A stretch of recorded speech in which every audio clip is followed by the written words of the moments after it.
Hi everyone, welcome. So today we're going to talk about some succulents of mine that have gotten very leggy. As you can see, I have no words to describe how funny these look right now. So as you guys know, I am growing succulents indoors. Now, I sort of don't have a choice in that matter because I live in New York and it is extremely cold in the winters outside. I do not own a greenhouse. I cannot keep my succulents out there even though I want to, so I have no choice but to bring them inside. Now, I can't keep it in my living room because that is obviously the area that we spend most of our time in, and that room will get heated and it will definitely get too hot. And in the winter, as you guys know, or I don't know if it's just me, we hardly ever open windows in our living room, so there will be no circulation in the living room, so I can't keep my succulents in the living room, so I decided to keep my succulents inside my office. Now, at least I'm very thankful that I actually even have an office that I can put these in, and at this point my little office has turned it into a plant room, which I don't mind at all because it is a tiny room and I have plenty of room to keep them in here, and thankfully I can keep the windows open in this room without anybody complaining. So I do try to keep this room fairly cold to give it a temperature difference between day and night. I'm still learning to deal with my succulents in my room. It has worked well for the most part, but as you can see, some of these succulents, I'm going to move this one out of the way because this is a new plant and it's not stretched in any way. These three are basically the prime example of plant etiolation. This is a ghost plant, also goes by the mother pearl. So I repotted my ghost plant not too long ago in this tall pot. Now, what I should have done was really sort of only kept the soil up to this point, but I did fill it all the way down. This pot goes all the way down, and this is a fairly tall pot. That's probably mistake number one. Although I think ghost plants just don't do well inside because I have other ghost plants in here that is in a much smaller pot and is still doing the same exact thing. And I had a bunch of propagated leaves that were sitting in various different nursery pots that I just kind of threw all in here because I just couldn't stand the look of this plant. And believe me, it was beautiful when it was outside. I mean, I think I did shorts videos on it before too, and it was beautiful. It was coloring up in the fall, and now it's been sitting in this pot. I want to say maybe a month and a half, 2 months tops. This plant, it got obviously when I planted it all the way down into the soil, and it's already grown this much. I try not to water it as much, only because that's just going to make it grow even taller. But just looking at it, I should have really just kept the soil up to here. I should have put a little stopper over here. But yeah, that's like mistake number one. So live and learn. Now this is a fairly new plant. I think I got this one, I want to say in December. And it was beautiful. It was a beautiful little cluster. And I will pop in a picture of what it did look like when I first got it. And it has grown or stretched tremendously. Look at this. I mean, it was a beautiful plant. I feel like I've ruined it. And it's variegated. And overall, I realized for me, at least in my environment, I don't do well with variegated succulents. I'm not sure why. I'm hearing that variegated plants, shouldn't be grown under full sun because that actually gets rid of the variegation.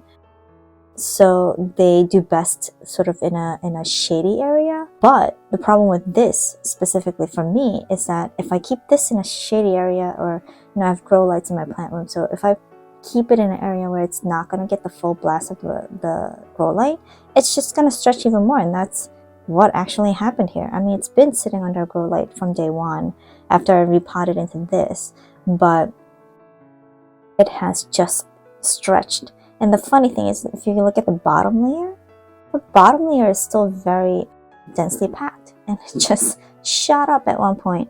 I'm guessing it shot up. I mean, it started, to be fair, when it was sitting in a nursery pot, it sat there for a couple of weeks because I didn't have any pots to pot them in, and it stretched inside in the plastic nursery pot too, but not as much as this. So after I repotted into this pot, it shot up.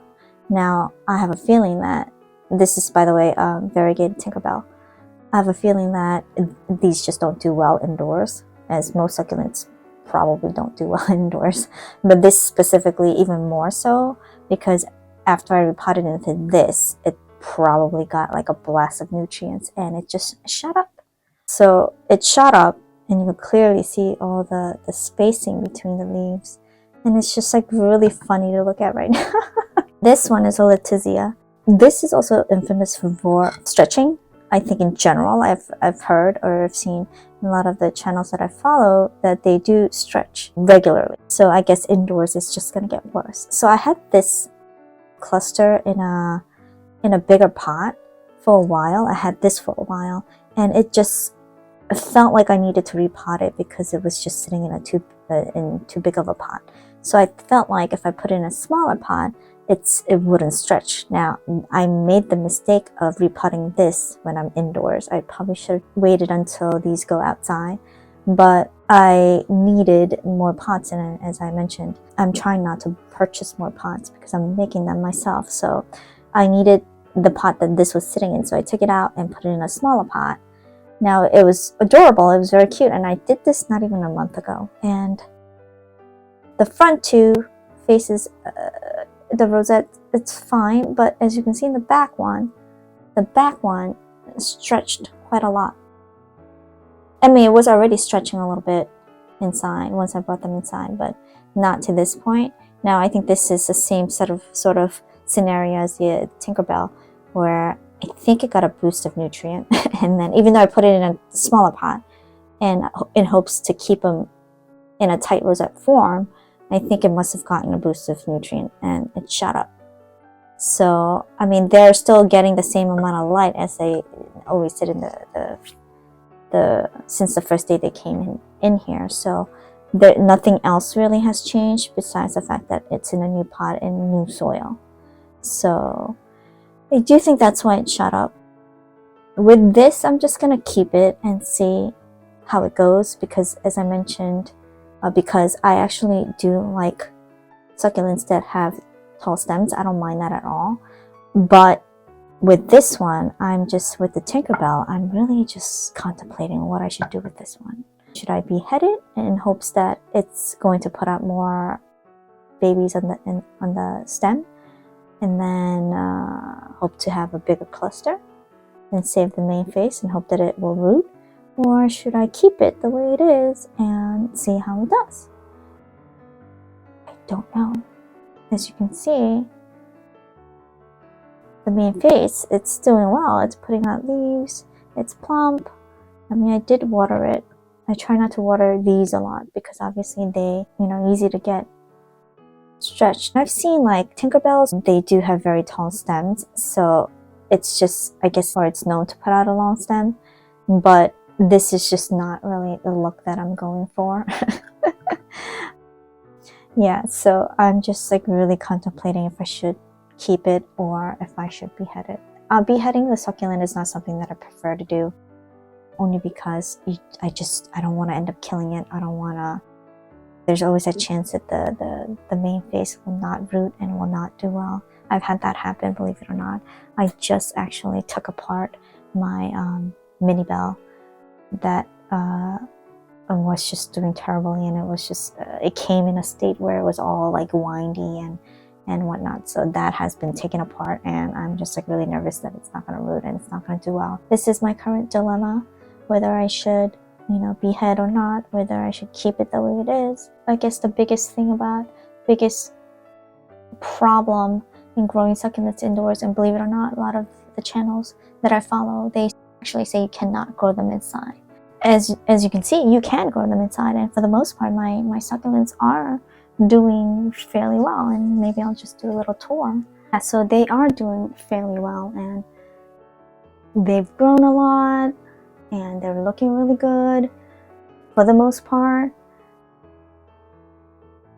I have no choice but to keep them in here. So can't really say I have regrets about bringing them in because I have no choice.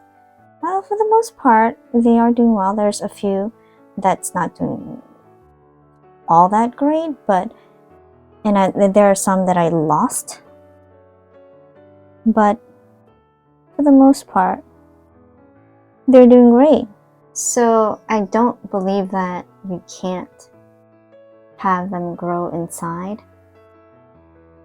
There's a lot of trial and error in growing these inside, but I managed not to kill all of them, which I'm very thankful for. But I mean, you can grow them inside with a lot of effort. Okay, so I think this video is getting a little bit too long. I have to get going to my pottery class now, so I think that's it for today. Thanks for watching. Bye now.